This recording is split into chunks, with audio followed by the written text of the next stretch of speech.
we're a big industry in Cyprus and there's a lot of people in it. So what do you think is it about you that... I never found out what the reason is exactly. I haven't asked and I haven't been told, but I have a feeling. I have been always very passionate about the ethos of hospitality and about trying to treat people in the right way so that they want to work. I really strongly felt that the direction Cyprus was heading into was the wrong one for the next decade. I could see through my studies and through everything I was reading, all of these things changing in tourism. And Cyprus is talking about authentic experiences in every single sentence. You will hear me saying that phrase probably 20 times in every interview. Hi everyone, a very quick message from me. First of all, to say a huge thank you to Mr. Savvas Perdios, the Deputy Minister of Tourism, for this amazing episode, and a big apology because the sound, for those of you who have listened to our Hotel Talk podcast, is not as clear and as crisp and as precise as all our other episodes, because unfortunately we had a problem with the audio when we were recording this particular episode. However, the episode is fantastic, it is honest, it is authentic, and it is genuine. And I thank the Deputy Minister so much for all his time. And I know that you guys are going to love every second of this episode.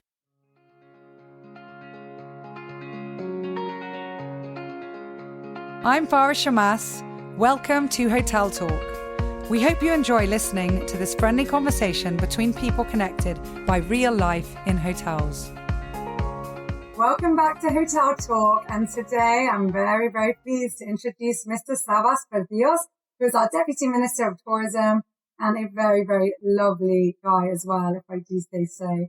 So Savvas, thank you so much for being here today and for carving out some of your very busy schedule to chat with us on Hotel Talk. Thanks, Farah. I am really excited to be here. Not just because I'll be talking with you, but I think what you're doing is new in Cyprus, quite unique.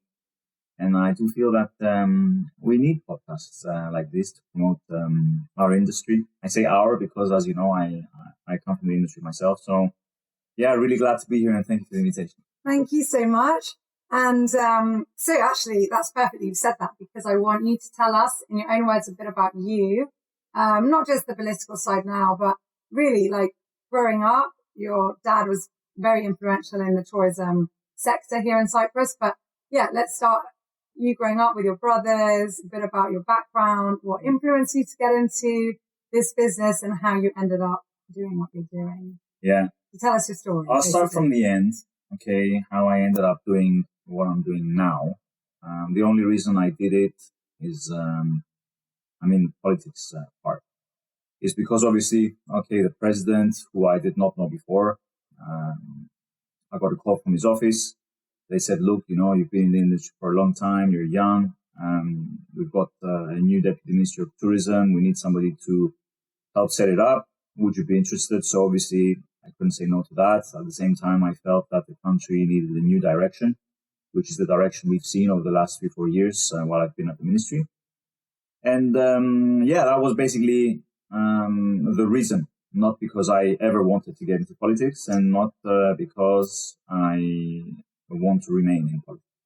Okay, so let's do a quick rewind though.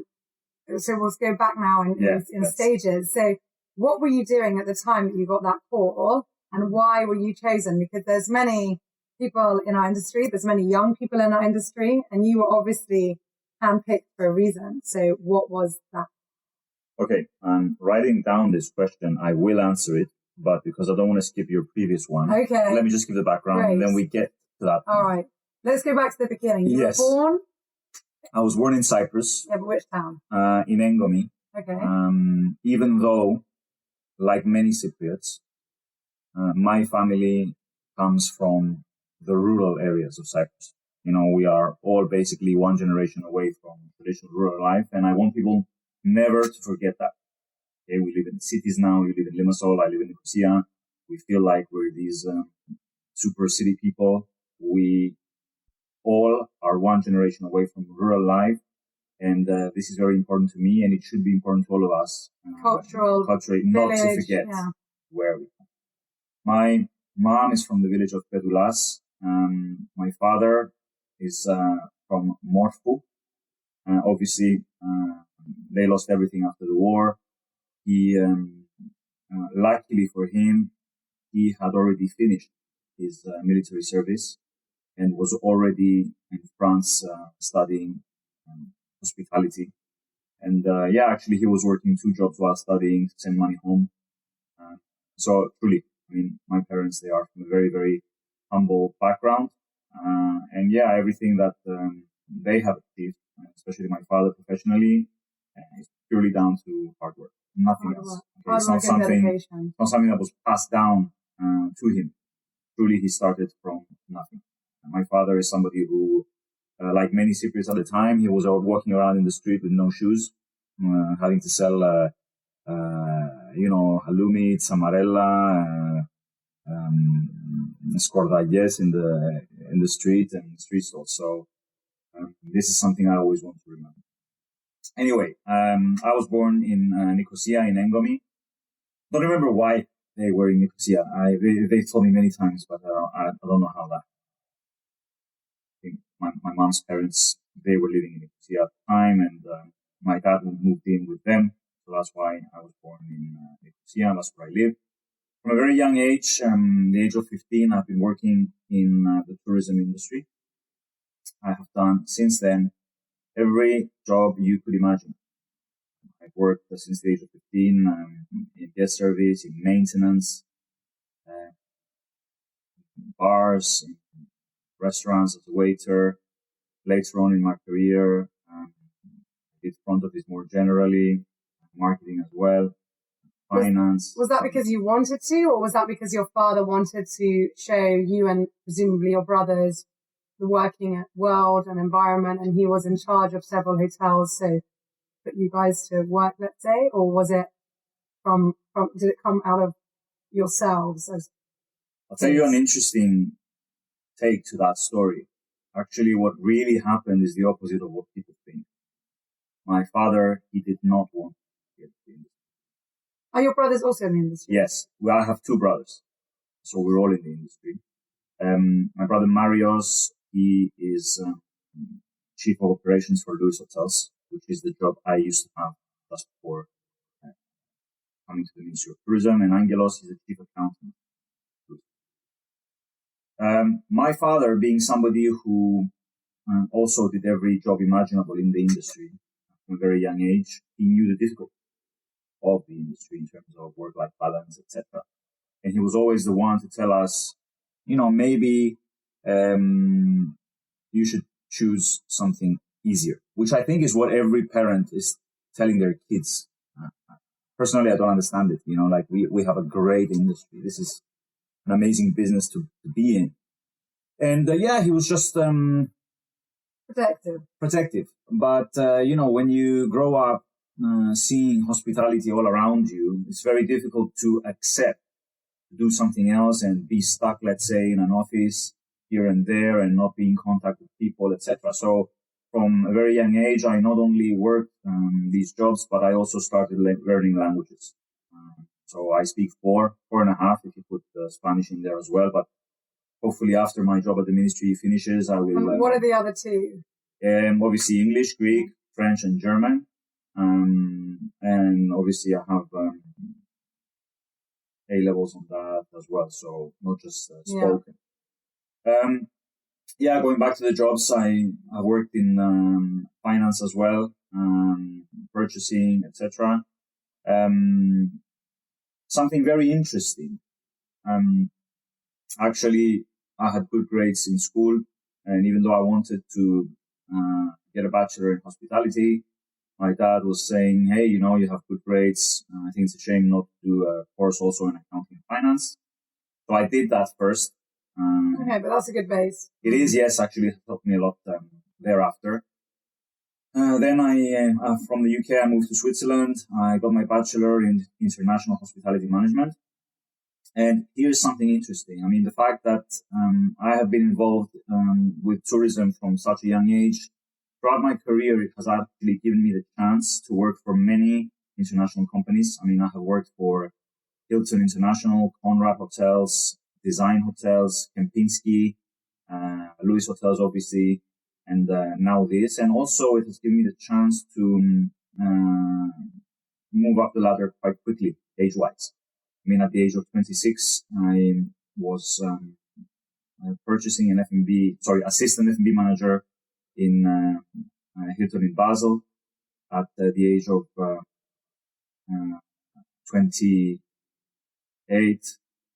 I was 27. Sorry, I was food and beverage and purchasing manager in a hotel in Mykonos, Design Hotel. At the age of 28, I was in charge of the financial departments, the Kempinski Hotel in Switzerland. Then at the age of 29, when I came back to Cyprus, immediately I got the job as quality and branding manager of Louis Hotels. At the age of 35, I became the chief operations officer of the group, of the hotel group, 25 hotels in Cyprus and Greece. And then, yes, at the age of 37, I got a call from the president. Which is amazing. I mean, it is really commendable that you're still so young and that you were handpicked out of everyone. And we're a big industry in Cyprus and there's a lot of people in it. So what do you think is it about you that... I never found out what the reason is exactly. I haven't asked and I haven't been told, but I have a feeling. I have been always very passionate about the ethos of hospitality and about trying to treat people in the right way so that they want to work for our industry or in our industry. So I think it was 2015.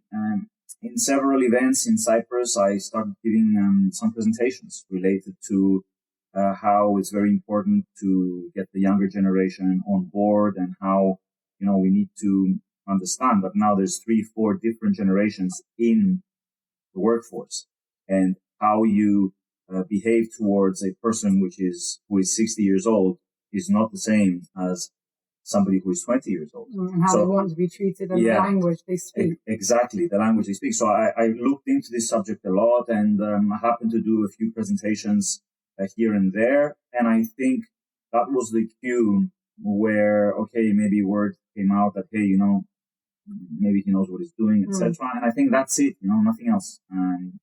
So what made you accept? Because you loved what you were doing. You were in a very good position, obviously being paid as well, very well, and enjoying it. So what made you say, okay, I'll change direction, or I'll pause this part of my professional career and do something that is very, very different and really, I'm not into politics and it's definitely not a direction I want to go into, but literally sticking your neck out in quite a difficult time as well.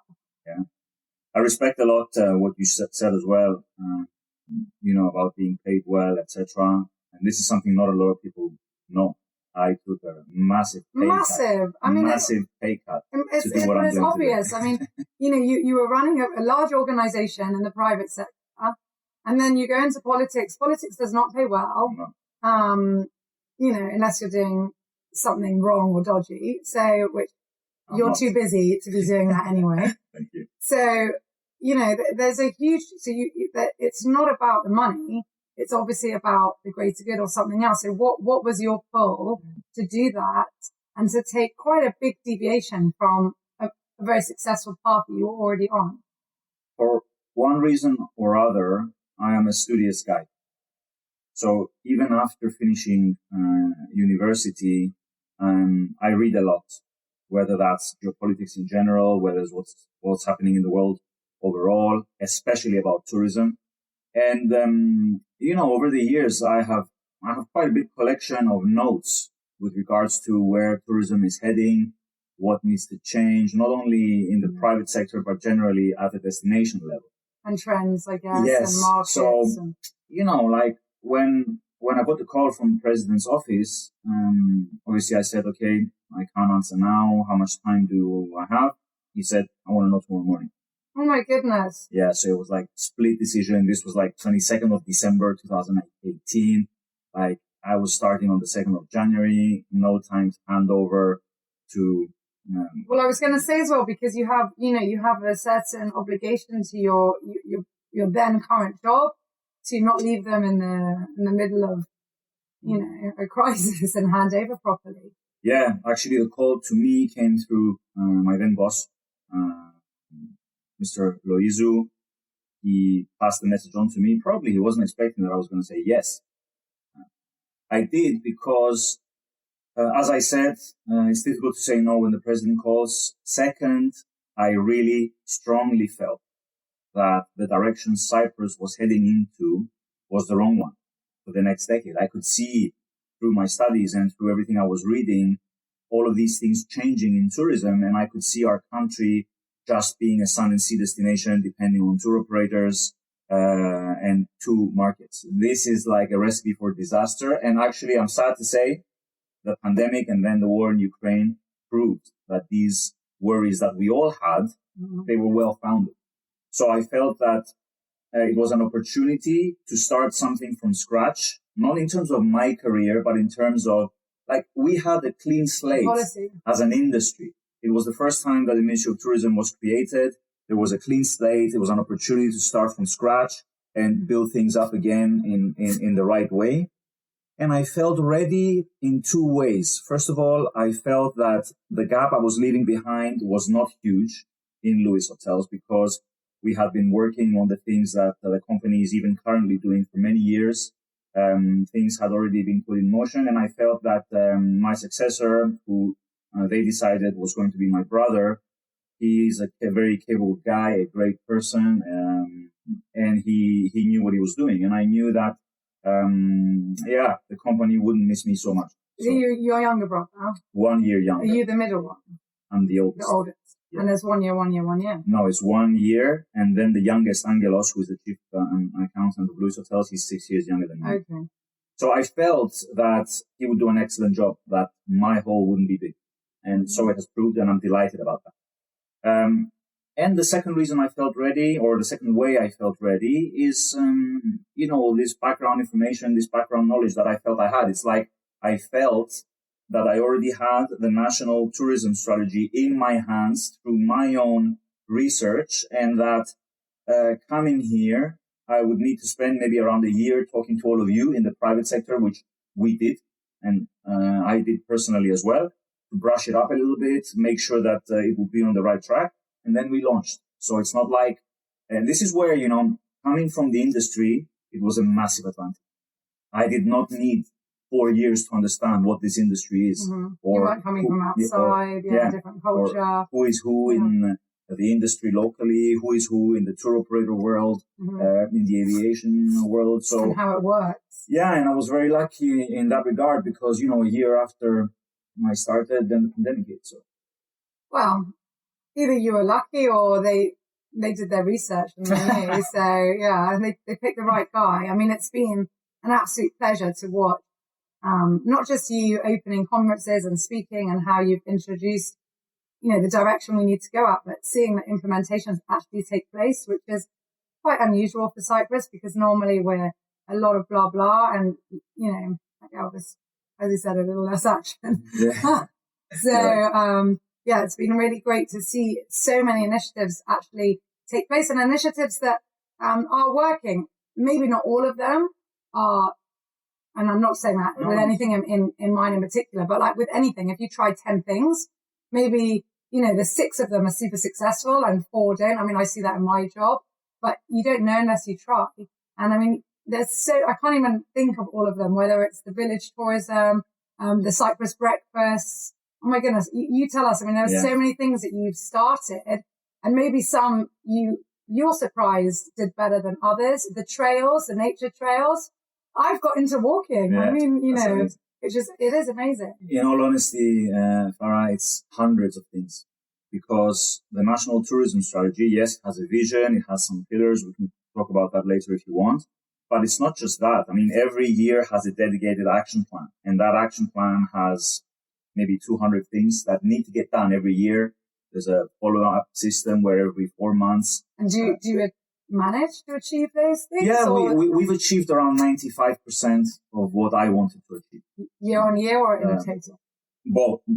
So every year we've achieved 95% of the plan for that year, but in total as well, the first 3 years of implementation of the national tourism strategy, we finished 95%. And the 5% that remains is for 2 reasons. Maybe the pandemic, it showed us that, okay, some things were not in fact as urgent as we thought, or, and I like to do this, we always set the bar higher than what we can achieve, because if we set the bar at 90%, we would achieve 85%. Yeah, that's what I do with budget. Yeah, so you're right that it's trial and error. I mean, a lot of these things, they are so new. They haven't actually been tried before. But also what we need to understand, and this is another mistake that we make in Cyprus, when you make a 10-year strategy, what does that mean? There is a set of actions that will lead to something holistic at the end of that decade. We have to stop in this industry, or maybe in Cyprus in general, expecting that you push a button and out of magic, something happens. This is not the case. So I'm really happy with a lot of the stuff we've done. I mean, changing the identity of the country, I felt this was really important. I mean, now we talk about Cyprus being an island rich in history and culture, but above all, full of authentic experiences, which are accessible to all, are available year-round, and are found at very close proximity with each other. So this is a massive new narrative. I think it's fully aligned with young people today, with new generation of travelers, and authentic experiences is what everybody wants from their holidays and their daily life. And Cyprus is talking about authentic experiences in every single sentence. You will hear me saying that phrase probably 20 times in every interview. It's on every single website, etc., etc., etc. So, I mean, SEO-wise, this is massive value, and we're building. At the end of the decade, Cyprus is going to be the destination in that regard. I mean, you spoke about the nature trails. I want to mention as well the Christmas villages. I mean, this is something that people have gone crazy about. Like people were doubting, why are you starting on the 26th of November? It's too early. But we did it, and it's been really successful. They were saying other countries start in September. Yeah, I mean, exactly. It's not early to be 26th of November. The Heartland of Legends is a very important project, and this is the umbrella which connects all of Cyprus's authentic experiences. I mean, it's a route 3,000 kilometers full of authentic experiences, like going to a winery, picking grapes to make wine with them, or going to a workshop to make traditional flutes or traditional chairs, or being taught how to make halloumi and Angie Babayuri actually was just on this podcast, and she met someone on a plane who was a young guy and had come to Cyprus to walk the whole way around the island and was coming back again. That's crazy, actually, because Lonely Traveler has ranked Cyprus as one of the top 10 countries for 2023 for long-distance hiking. Amazing. For this reason, to walk from one side of the island, it says to the other. We've done a lot of work on special interest tourism. And I love how on the few trails that I've done, I'm not an expert, but the signs are there. It's easy to follow. I mean, I'm not a map person. I'm not very good at apps, but you can just literally switch off, get your backpack, and the weather's always perfect in Cyprus. Winter, summer, you can find the right time of day, and everything is marked. Like it's all doable. Like even for amateurs, it's doable. The first. I'm so impressed. I don't know how you did it. Who did that?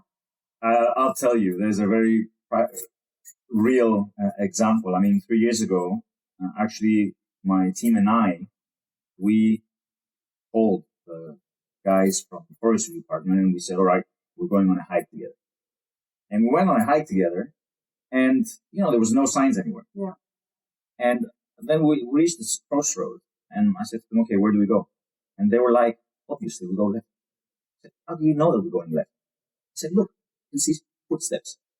And that's when they understood that, the rest of us who are not forestry department specialists, we actually haven't got a clue. We need a bit of help. We need zero markers. Yeah. So and a few arrows. That has led to an amazing relationship with these people. And yes, we are improving the signage. There's still stuff to be done, but we're working a lot on it.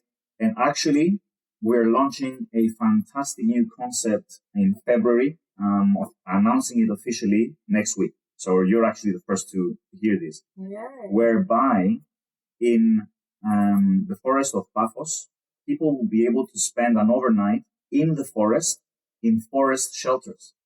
So not requiring to camp in a tent. And take their tents and everything. They'll be like official. Forest shelter with doors.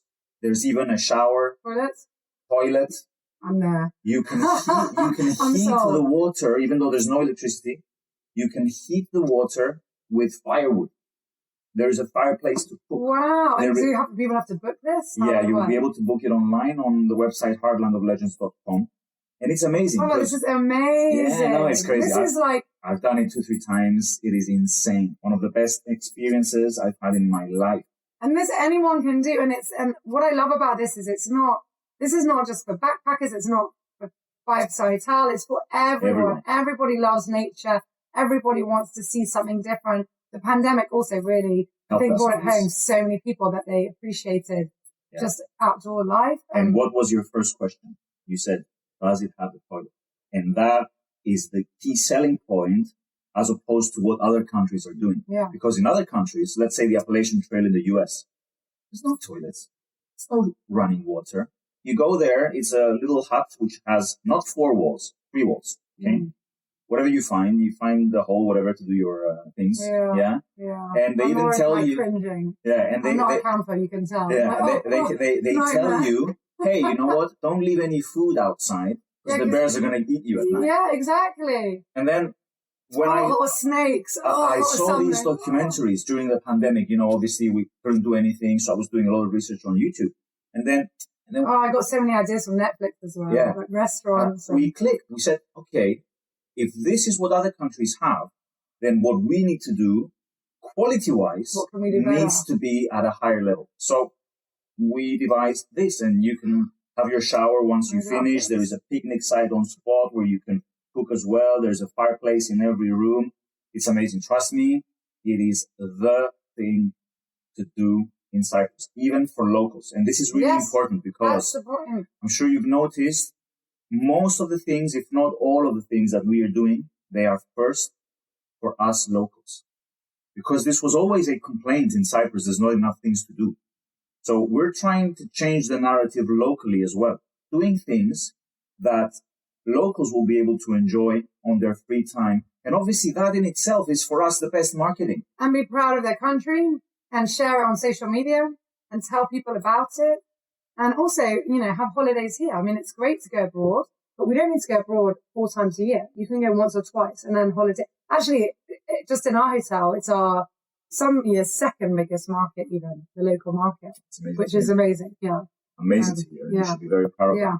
Yeah. Well, we are. And we really try and push it and we really try and take care because I think in the way back when the old school mentality was, we've got a local here. Who cares? One of us.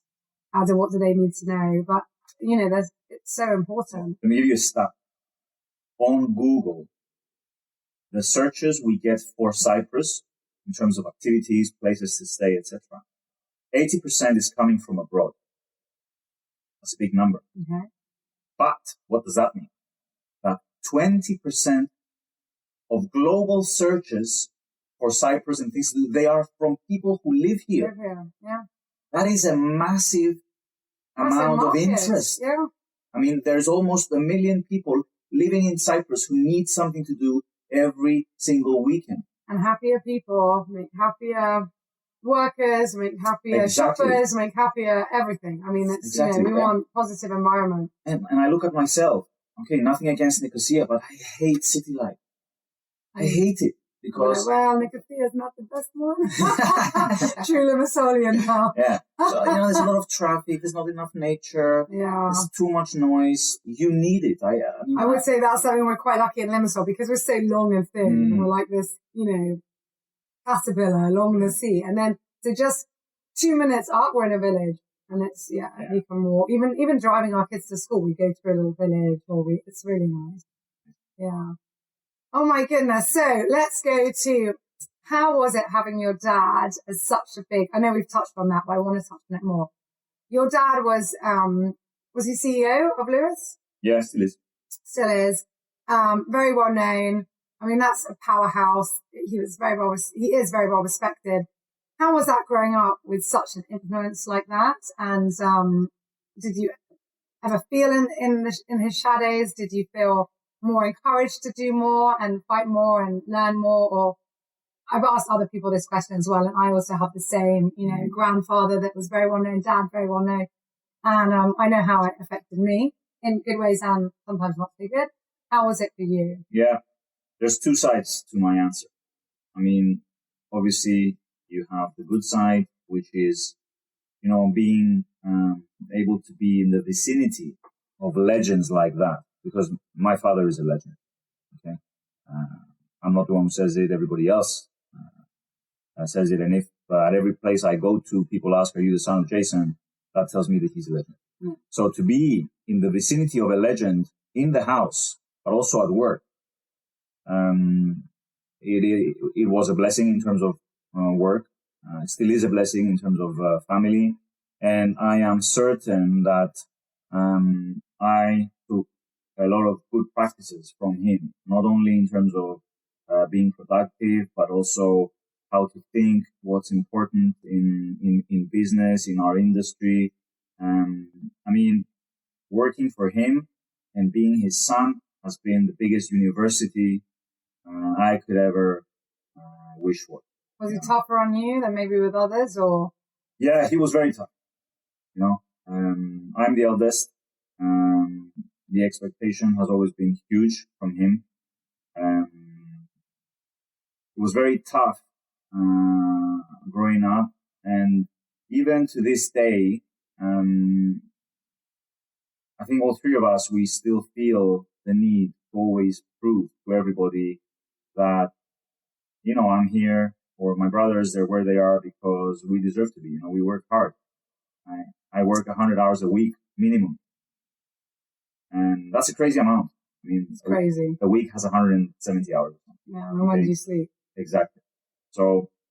Well, you're looking good for it. Thanks. Thanks. It's because of my vegan or plant-based nutrition. We're going to talk about that as well. So I think for every youngster, especially in Cyprus, where it's a small community, everybody knows everybody, I think we all have a parent or a grandparent who is or has been successful. And that's what happens with baby boomers. Coming out of those wars, they had no choice other than to become successful. Okay? So a lot of us do have successful people in our families. Now, you have a decision as a youngster to make. Are you going to let that put you down? Or are you going to use that to drive you? And if you ask me, number one reason why I work as much as I do and why I behave the way I behave, it's because I always feel that I don't want to let him down, that I don't want to let the family down. And it's not a bad thing to be accountable to others, even though they don't tell you that they expect this and this and this. To feel accountable is a very, very strong motivator. So that's my urge. I know that a lot of people feel this pressure on their shoulders. Don't let it get to you in the bad way. Use it in the positive way and keep at it. And people will understand that, yeah, obviously you've had some advantages by being the son of this and such. But at the end of the day, you deserve to be real. Does he tell you that he's proud of you? Never. My dad did say. But you know what? I am pretty sure that he goes to places now, however well known he is, and people say, "Are you the dad of Savvas?" And I bet you that puts a big smile on his face. Thanks. So I'm sure.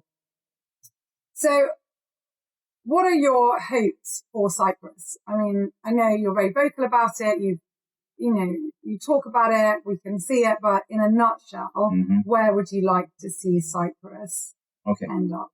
It's a great question. And I know that a lot of the things I will say might sound repetitive to those who follow what we are doing at the Ministry of Tourism. But at the end of the day, what people must understand is that my vision for Cyprus also happens to be the vision of Cyprus for itself. Not because of me, but, we all, as stakeholders, talked about where we want Cyprus to be. Hence, the national tourism strategy, hence what I believe is possible. Because if I did not believe that something was possible, it wouldn't be in the national tourism strategy. And I want to start by saying this. It's great to always want to be the best, be the number one, be the best destination, the best service, the best food. At some point, you need to be realistic as well. So my targets for the country, they are targets or visions, call it what you want. They are visions that I believe are achievable. If I was saying to you that I want Cyprus to be the number one tourism destination in the world, I'm sorry, that's fake. So we've tried to be realistic with the targets, but put them high enough to drive us.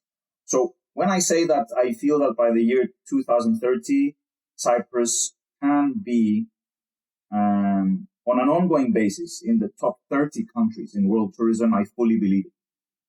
Now, as it stands, in terms of tourism competitiveness, and this is official by World Economic Forum, we are 31st. Greece is 28. So I think that we're already there. I mean, 31st. We're there, but the competition is growing so much around us that we have to work hard not only to get into the top 30 and be there consistently, but also not to lose ground versus countries that are currently behind us, like Turkey. You see what they're doing? They're doing crazy things. Dubai, Saudi Arabia, a country to look out for. Currently, they're something like 40, 44, something like that. I'm telling you, Saudi Arabia, by the year 2030, they're going to be in the top 30. Who are they going to displace? It shouldn't be us. So that's one. Second, I believe that Cyprus can and should achieve a guest satisfaction of minimum 90% by the year 2030. Now we are at 86%. So it's not low. By comparison to our surrounding destinations, we're doing quite well. Turkey is 88 and Greece is 87. If you take away Santorini, Mykonos, Constantinople, etc. from Turkey, they drop quite a bit. But what I'm trying to say, and I think this is what we have to understand, Cyprus as a whole will never be a 5-star destination. As a whole, it's impossible. We do not have enough 5-star hotels. I don't know if anywhere is a 5-star destination. I mean, Exactly. So that's where not you realistic. You only have a 5-star. Exactly. Who wants that anyway? So our philosophy is this. If Cyprus is going to be a 4.5-star destination, which I think is achievable, what does that mean? You have to satisfy fully 9 out of 10 guests who come to Cyprus. Hence, the target for 90% guest satisfaction. And I think this is achievable.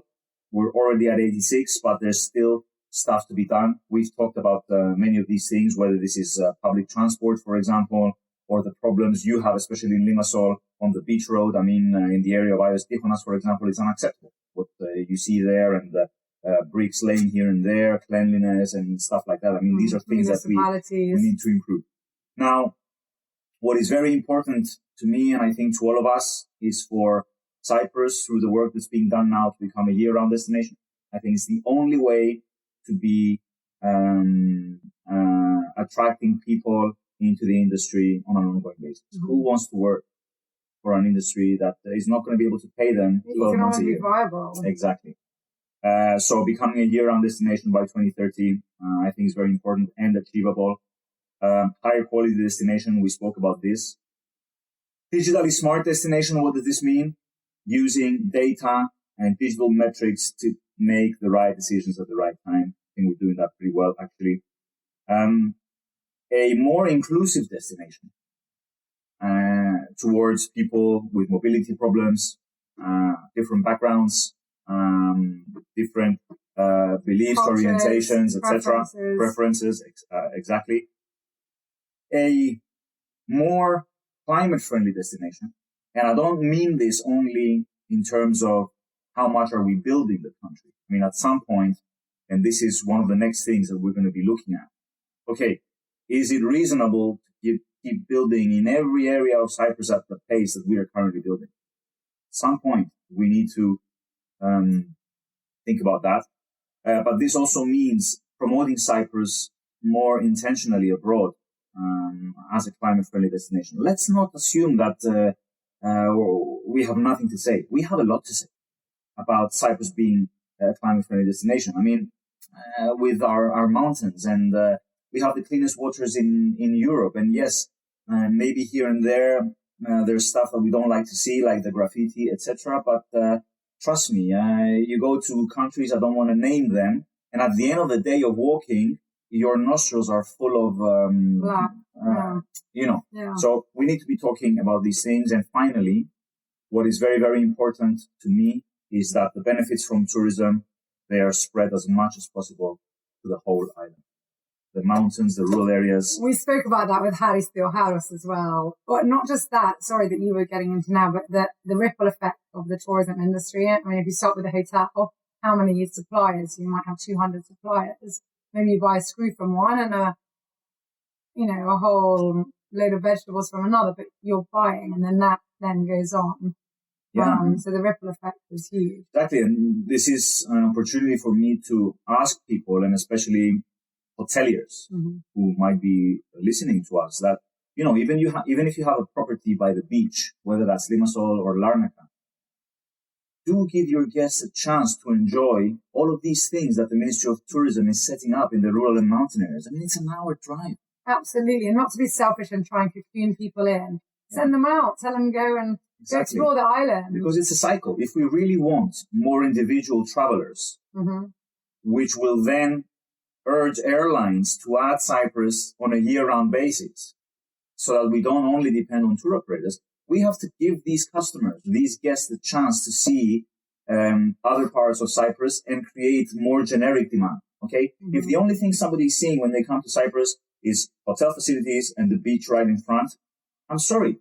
They'll come once and then they'll go try somewhere else. That's the end of the story, and that's tour operator model. Okay? We cannot afford as a country to only depend on tour operators because, my friends, listeners, Amen. Let's wake up. Tour operators care about selling Cyprus in the summer only. And I'm talking about the tour operators who are chartering. There is not a single tour operator who over the last 4 years has told me that they are ready to charter flights to Cyprus in winter. Not one. And maybe I'm hurting a few people by what I'm saying, because everybody thinks that the big tour operators we're working with today in the summer, they care about the winter. They don't. It's all about money. Exactly. I mean, it is. It has to be for them. It's the not their winter fault. must and will depend on scheduled flights, on individual travelers. Connectivity, OTAs, dynamic packaging.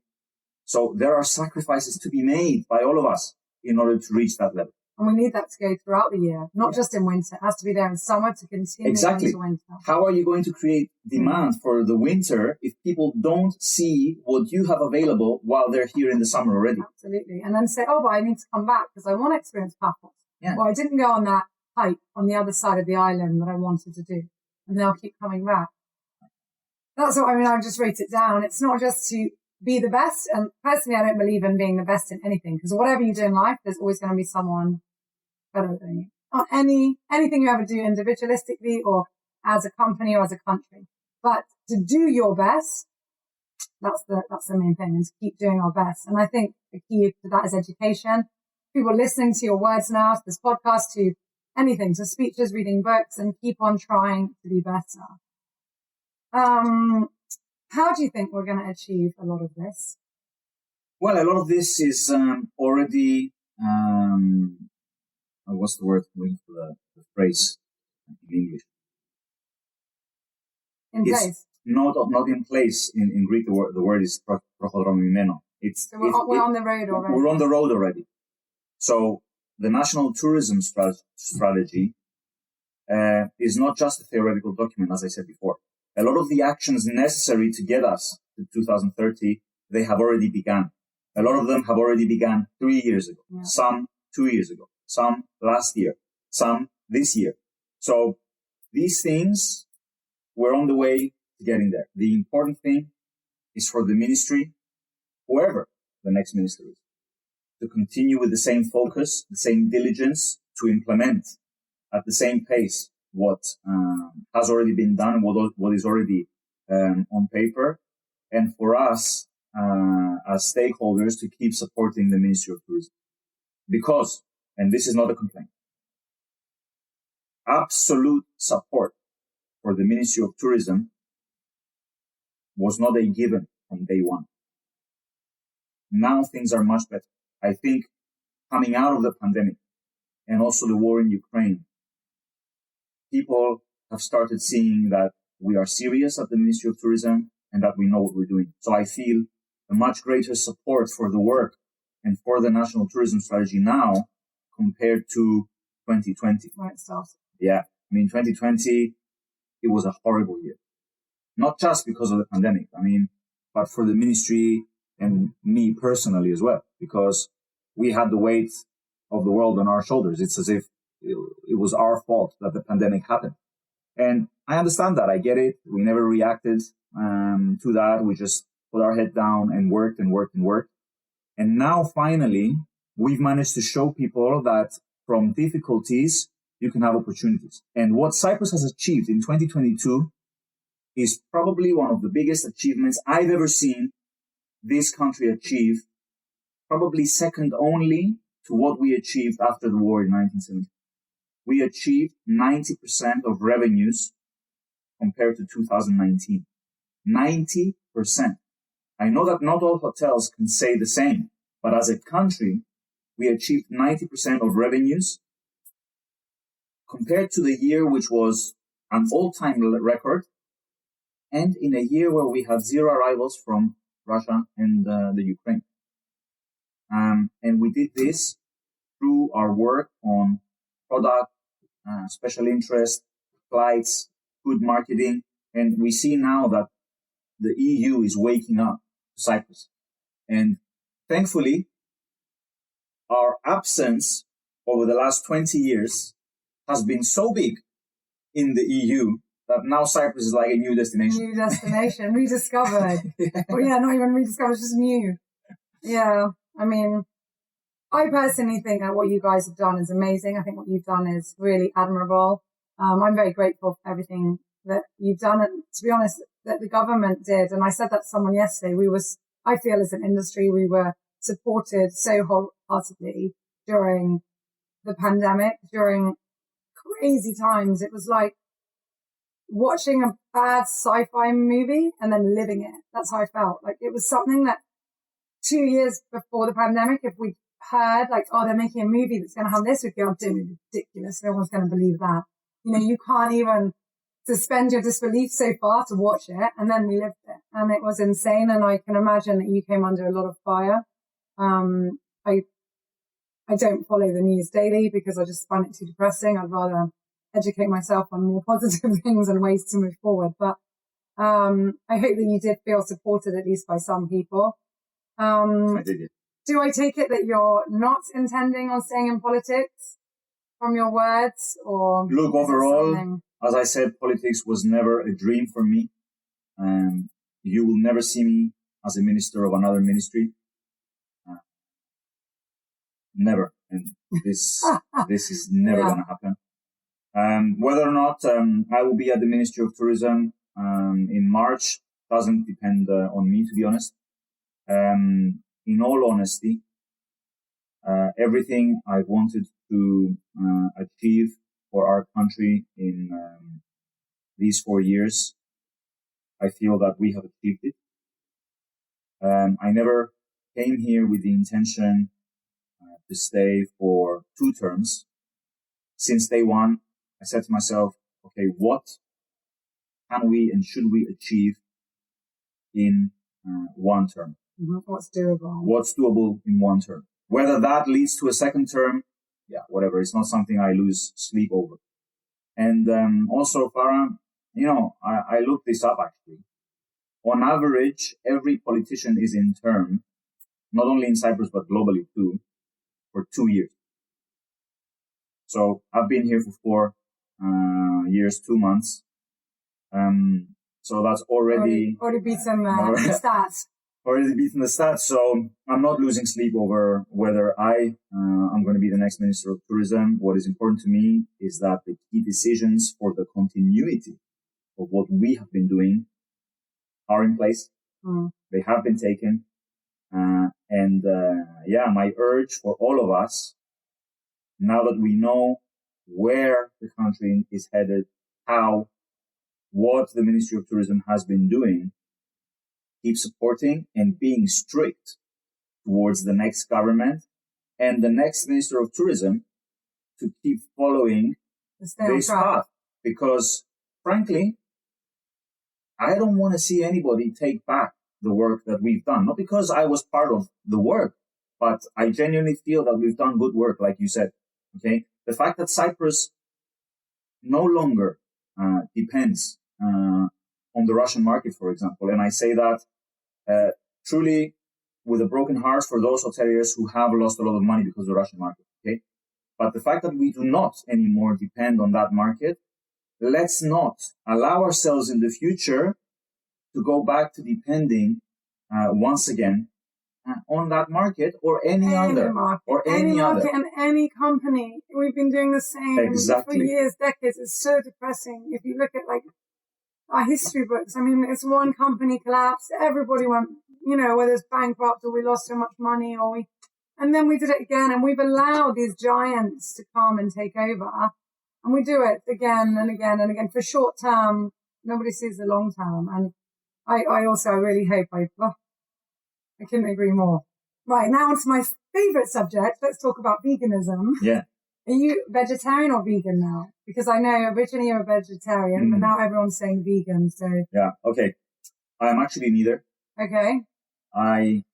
What I am doing, I do not eat processed food.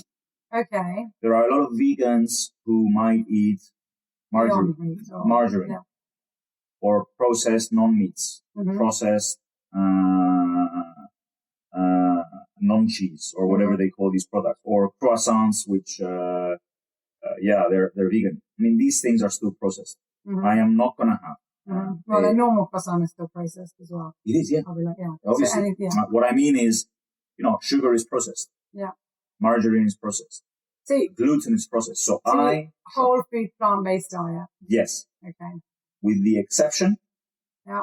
I cover my ears? No. I eat fish. Okay. Once a week. Okay. Just to make sure that I cover the needs of my body for vitamin B12. Okay. Because B12. I can give you a supplement for that. Yeah, but what is the point of eating naturally if I'm going to be taking supplements? But this is a good decision. I am willing to look into that. Okay. But, it doesn't exist in the fish, the B12. No, it doesn't. They get it from the plants. So you could just have the plant. Okay, well, I will go back and look into that again. Look into it, because my only concern... B12 isn't produced in a body. Mm-hmm. Like, even red meat or any meat that people say we need the B12 from. So B12 is from the soil and earth and then goes into plants. So traditionally, let's say a cow or a pig or a fish or anything will get the soil. They'll eat the soil with the grass. I mean, they pull it out. It's not, and they're eating B12.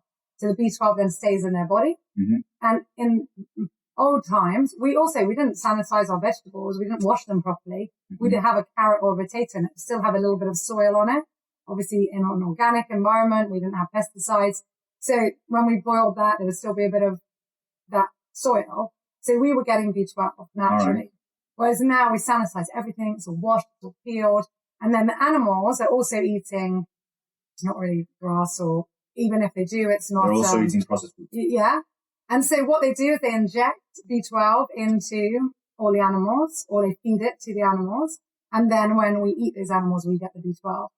So actually that same, say, input into the animal, we can get. But you can get other things from fish. That's very interesting. That's very interesting, though. I'll take a look at that, because that was I get my. So there you go, listeners. No, that's fine. But I mean, that was my only concern. Yeah. Iodine is you get from fish, but then you can get seaweed because they're only getting it from the seaweed. Protein, anyway, that will be very easy for me to remove because that's just one meal a week. And, maybe you're going to ask how this started, etc. Actually, it started 10 years ago. I was actually 120 kilos back then. Wow. Now I'm 75. Like half. Oh my goodness.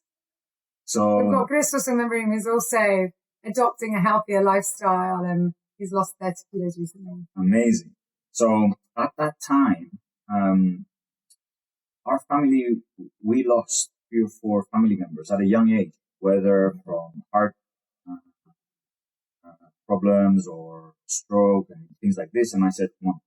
Western diseases. Has to be related to food. There's nothing, it has to be. So I read into it a lot. Were you all quite chubby or overweight? It's always something that runs in the family. Yeah, so when you like wanting to eat a lot and being a bit over. I've always yo-yoed my way through every single diet out there, etc. And I started reading into this whole processed food thing, and bit by bit, I started removing processed food. And this has led to obviously me losing all of these kilos, 45 in total. Wow. Yeah, I did it in a sustainable. Nearly me. Yeah, like in a sustainable way, actually. I lost it in a couple of years, not in 3 months. Because then you'll just yo-yo back, and also your skin will droop, your muscles will react. And actually, I lost this weight without exercising. Okay. It was just the impact of me changing the way I eat. Because also you boost your metabolism. You boost your metabolism. Yeah, more fiber. My energy has increased tremendously. I don't need a lot of sleep. I can work 1 million hours a day. Well, and you look great. I mean, I don't know. This will come out on video at some point, but until then, if you don't know what Savvas looks like, Google it. Thanks a lot. So, I mean, certainly changing my lifestyle in this way is something that really impacted and helped my career tremendously. Because if you can put that much additional energy on the table, and then I think it helps a lot. That's amazing. It helps a lot to deal with stress too. I mean, obviously, I do breathing exercises every morning at 6 for around 20 minutes. Gets my thoughts together. A lot of people call it meditation, but it doesn't need to be given that name. I mean, a lot of meditation is in so many forms. It could be in prayer, it could be in a walk, it could be in, time with your dog, I don't know, whatever. The important thing, I think, is just to make sure your brain gets oxygen, because we don't give it enough oxygen when we are eating, let's say, 50 times a day. Let's face it. I mean, if you're eating 6-7 times a day, like the bodybuilders are telling you, oxygen, instead of going to your brain, it goes to your stomach. It's simple as that. So I'm really into that and how to optimize my brain for work and being present and these things. And has that interest in leading a whole food plant-based diet manifested into an interest for the environment? Because obviously it's much better for the environment, and being Deputy Minister of Tourism as well, that's obviously on the agenda as well, to make Cyprus a cleaner, more sustainable destination. Originally, I did not do this for the environment, but obviously now, knowing what I know about the impact of raising animals and eating meat, etc., the impact it has on the environment, it makes me feel very happy that my personal lifestyle is probably one of the least detrimental to the environment. And I think that is a key question that we need to be talking about more going forward with regards to the environment. Yes, reducing plastics is important. Yes, recycling plastics is important. But actually, I feel probably you're going to agree because you looked into it a lot. One of the biggest personal changes that anybody can make to help the environment is what we eat and from where. You know, I mean, if you're going to bring a carrot, even if you're eating carrots, like if your carrot is going to come from Argentina, come on. Let's think about these things. Eating local, seasonal. And at the end of the day, it's a way to keep money into Cyprus as well, because this is one of the problems that we currently have, leakage. We're bringing all of this revenue from tourism. A lot of it is actually, though, leaking to other countries because we are not growing enough in Cyprus. And a lot of the times, because we, as locals, we accept to buy from abroad just because it's cheaper. Yeah, it's a difficult one when you get people looking as well at their, their especially this. Yeah. And also, okay, I mean, just taking out beef from a menu, that's the biggest impactor for carbon footprint. So, if people can reduce their meat consumption, they don't have to go full vegan or fully plant-based, but if they can have some meals that they do just have vegan meals, plant-based meals, whatever they want to call it, they will make such a difference to the environment. And the same thing with hotels and any organization. I mean, there's many organizations around the world that have. First Hospital was in Lebanon, actually, that went plant-based. It's good for their patients, good for their bank balance as well. They were supporting local more, and there's so much to be said for that. Something we've done as a ministry to push this. One of our product labels is vegan-friendly hotels and restaurants. I know, what's that? You are certified. And the reason we did it is not only to be able to give businesses an additional voice, an additional marketing tool, but also to educate. A lot of people, they hear vegan and they think that vegans, for example, they eat fish or crustaceans or cheese. No, they don't. Okay, so this is something that we, as hospitality professionals, we have to be aware. One of the biggest or the most important things that we need to educate ourselves now is about these nutritional preferences. What is a pescatarian? What is a vegetarian? What is a vegan? What is trends this is really, really important, because we have a chance in Cyprus, because we are not an over-visited country. There's no over-tourism, thankfully, yet. We can personalize this experience. If you manage to personalize this experience for guests, they're going to keep coming back. Absolutely, and they feel special. It's all about the experience. Okay, I ask everyone this. I don't know why, but I love it. Give me a favorite quote or a favorite book or something that you love saying or inspires you. Okay, can I give you 2 quotes? I'd love to have 2 quotes. Hit me with 3. Okay. One is lions fight until they win. I like that quote because it reminds me that we will always have a tough time, whether on a daily basis, whether here and there. I think the last 3-4 years have shown that, and we should never give up. No matter what happens, it reminds me to keep at it, and things are going to be okay. The second quote is, the clock is ticking. And I think of that quote in many aspects of life. It helps me be grounded and be thankful for things that are happening in my life now. It helps me as well to remind myself to pay as much attention as I can to the people that I love, because the clock is. And also, it's a reminder to always push and be as productive as I can at work, because we don't have an infinite amount of time to do what we want and achieve what we want. So these 2 quotes, I mean, they're quotes that I read or look at in some way or another every single day. They are posted on the door here, or a wardrobe there, or a reminder comes on my phone. And they are like my essential tool to keep me on my toes every single day. As for books, okay, I've read obviously many, but I love Start With Why by Simon Sinek. It's amazing. It's the way that we ran Louis Hotels based on those principles.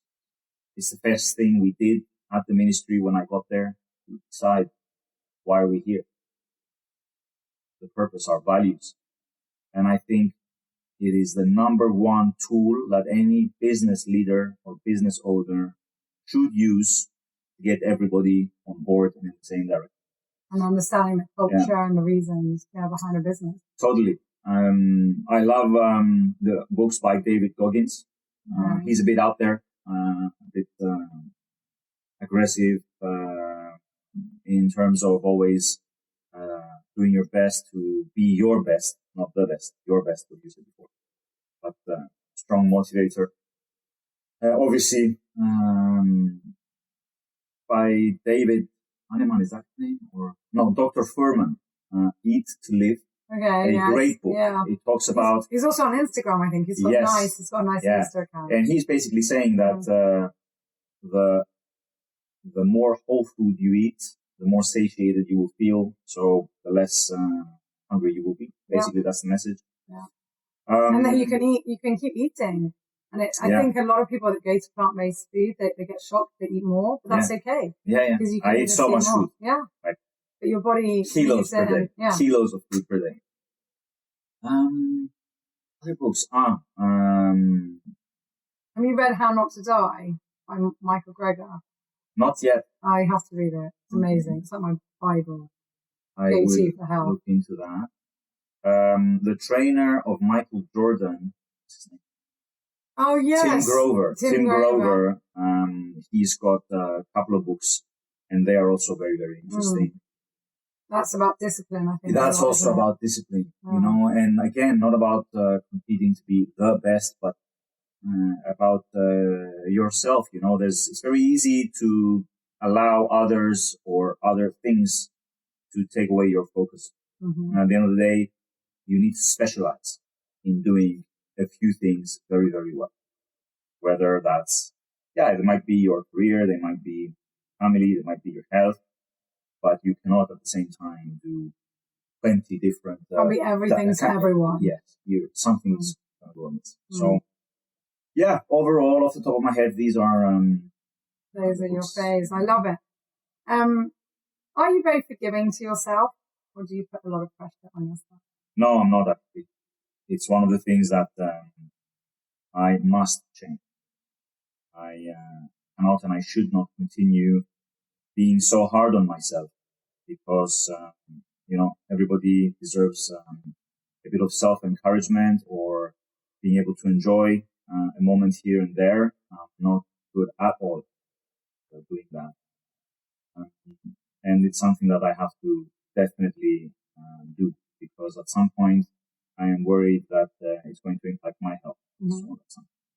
And burnout, which happens all too often in our industry. And I think, oh my goodness, throw politics into that. And definitely, I'll put my mummy hat on and say, love yourself more, be proud of yourself, and know that you're enough because you are. Bonus question. This is from our team. So everyone at St. Raphael got to put a little question in this crystal bowl. So I'll read it to you. Oh, okay. Just, if I can decipher the words. So George from HR asked, which is the most popular trend in the hospitality industry? Oh my goodness, I can't believe you got this question. Others are like your favorite restaurant or where you like to travel. Okay, so which is the most popular trend in the hospitality industry? To say that in one sentence, it's difficult. We need another episode. But I'm going to say in one sentence, but a few words. I think that now people are starting to understand the value of holidays which combine authenticity, personalization, real local experiences, connection with nature, and a place where they can connect with the people they're traveling with or the people who are offering service. So I said 5 things there. Okay. Authenticity